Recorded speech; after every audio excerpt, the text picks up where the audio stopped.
তোমরা কবরস্থান দেখো নাই ভাইয়া?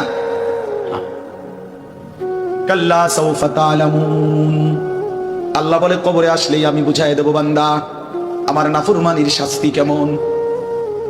সুম্মা কাল্লা সাউফা তা'লামুন, আবার নাফরমান হাসরের ময়দানে আসলে আমি আবার বুঝাই দেব আমার অবাধ্যতার শাস্তিটা কি। একবার বুঝাবো কবরে।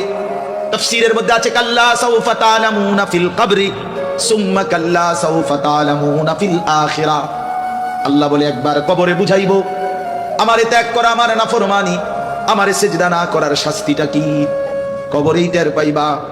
ওয়ায়ুকাইয়াদু লাহু মালাকুন আমা ওয়া আসাম্মু আবকাম, নবী বলেন নাফরমানের কবরে এমন একজন ফেরেশতা পাঠানো হবে যেই ফেরেশতা অন্ধ, বোবা, বধির, চোখেও দেখে না, কানেও শোনে না, জবানেও কথা বলতে পারে না।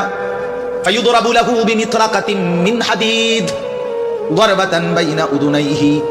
আল্লাহর নবী বলেন ওই ফেরেশতা ওই নাফরমান পাপীকে লোহার হাতুড়ি মুগুর দিয়ে দুই কান বরাবর এমন জোরে আঘাত মারবে, ফায়াসিহু সাইহাতান ইয়াসমাউহা মান ইয়ালিহি ইল্লা তাকালাইন।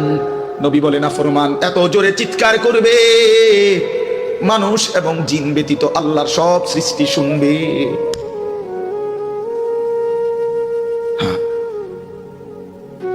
বহু কবরস্থানে এমনও হয় গরু ছাগল রশি ছিঁড়ে লাইতে যায়, জানেন এটা? ওরা শুনে কবরের আযাবের আওয়াজ, এই জন্য রশি ছিঁড়া ফেলতে যায়।